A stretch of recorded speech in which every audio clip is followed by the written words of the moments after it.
I'm joined today by Stephen Ladyman, who's chair of the National Autistic Society, and he'll be sharing his thoughts this morning in terms of how he experiences the role of being a chair, how he creates the space and time to make it more manageable, and share with us what his thoughts might be on making what can be a hugely rewarding role exactly that. I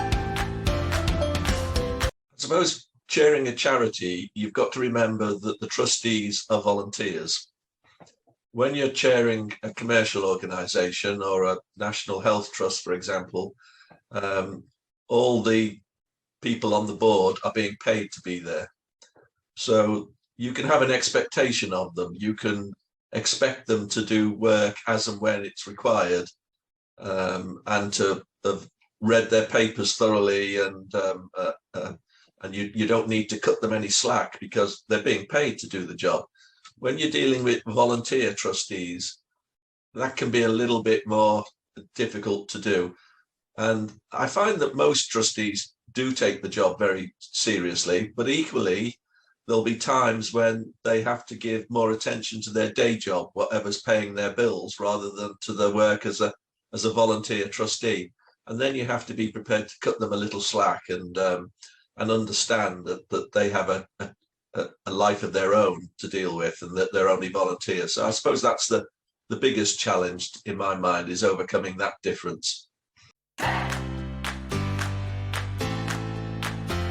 Well, as a chair, I think the first thing to understand is that you need to be an active listener. And, you know, it's important that you do listen to what your trustees are saying. You need to take their comments seriously. You need to reflect back to them sometimes what your understanding of what they're saying is. And you need to have an open mind. Of course, one of the reasons you're a chair is because you have experience and knowledge to bring to bear. But you have to remember you're still only one individual, and you can be wrong and are frequently wrong. And it's your other trustees are the ones who might have the best ideas about the way forward. So I think demonstrating to your trustees that they can speak out, that their opinions do matter and are being taken seriously, is very, very important to make the board function well. And in addition, you will find that on charities, a lot of trustees are appointed for specific knowledge. So, for example, with the National Autistic Society, we have an educational function. So we have some trustees that have an expertise in education. We have adult services. So we have some trustees that are experienced in that field. We have trustees that have a financial background. And one of the things I found when I joined that board was that these people were content to speak out on the subjects they were familiar with, but they didn't take their wider responsibilities to speak out on everything else that was being discussed properly. Mm-hmm. So actually saying to them, yes, I know you're an expert in education, but I also want to hear what you think of this proposal on adult services. And yes, I know you're a financial person, but I want to know what you're thinking of this delivery issue that we're talking about, and encouraging them all to take part in that wider debate. That was is an important thing to get over to make the board function properly. Yeah, no, that's a really, really important point. And I guess it's creating that safe space, isn't it, where people feel confident to contribute perhaps beyond their particular area of expertise. Thank you. And if people do say something that actually isn't quite right, then explaining to them why perhaps they've got that wrong, but in a way that's not judgmental and doesn't shut them down for the next time. They say, and the last thing you ever want anybody to say, you know, is I'm an expert in X and therefore my opinion is the one that you all have to listen to. That's absolutely a no-no. You have to make sure that people understand that they are expressing an opinion, but it's only an opinion, and everybody else's opinion counts too. Well, you have to have private conversations with people. You have to you have to have one-to-one conversations outside the board meeting, and be open and honest and say to people, you know, yeah, you're really strong in this particular area, but you know, I do want you to comment on this other area as well. You know, your opinion counts, and actually just give people the confidence to be able to speak out, to understand that there are no silly questions. You know, that we need to hear from everybody, and you have to. So the work that you do outside the board meeting is also important, and I think as well, probably your own demeanour at the meeting is important. You know, to show that you are listening to everybody and that you are prepared to change your opinion as well. If you've expressed an opinion and then other opinions are expressed that diverge from yours, to be prepared to say, okay, well, all right, we'll try it that way instead. We don't always have to do it my way. And once people get that feeling, then I think that encourages a positive attitude.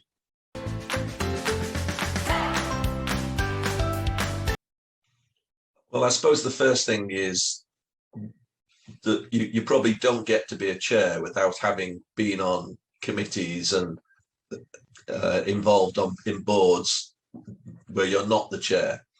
So, you know, watch how other people do it, learn from other people, the goods and the bad. You know, when you've been on a board where somebody is chairing and trying to dominate the views, you begin to understand why it creates a difficult dynamic.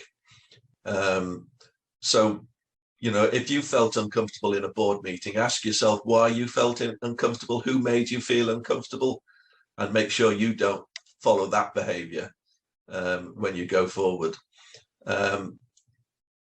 Take appraisals seriously. Take the views of your other trustees and your other board members seriously. Be open to the annual appraisal. 360-degree appraisals can be a very powerful thing. They can be a little bit hurtful sometimes, maybe, but you know, be big about it. You know, suck it up and learn from it, and you can be surprised and pleasantly surprised at times what people will tell you. I mean, I can remember once getting feedback from one of my board members who said I have a very expressive face. And I said, I don't. To me, this is just a blank that nobody can read, you know, like a poker player. And she said, oh, no, you've got a very expressive face. You only have to look at you when you're chairing a meeting, and we know when it's time to shut up because we've all been talking too long.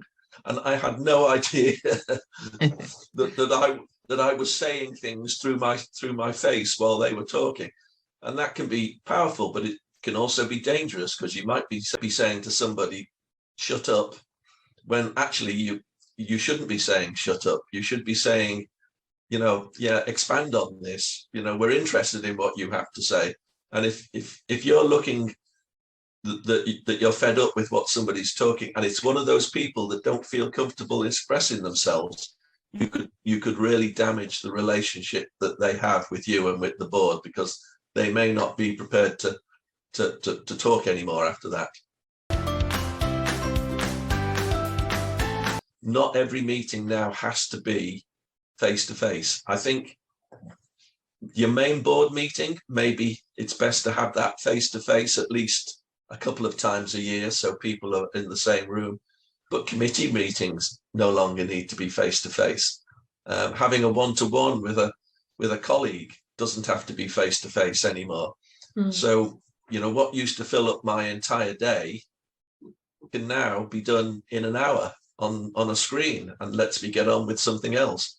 And I think, given that everybody on a charity board is a volunteer, and actually might be coming from different parts of the country, because you might want to have colleagues from Scotland and Wales and Northern Ireland, as we do in the National Autistic Society, as well as people from London and from other big cities. You know, it just saves so much time. People don't have to spend their life traveling anymore. And that's one of the key things to make the job of a chair these days so much easier. So my advice is take advantage of that. Great. Thank you. Thank you. So COVID has made your life a little easier then from that perspective. No, thank you. Thank you very much for joining me this morning. Really, really interesting discussion. You're very welcome.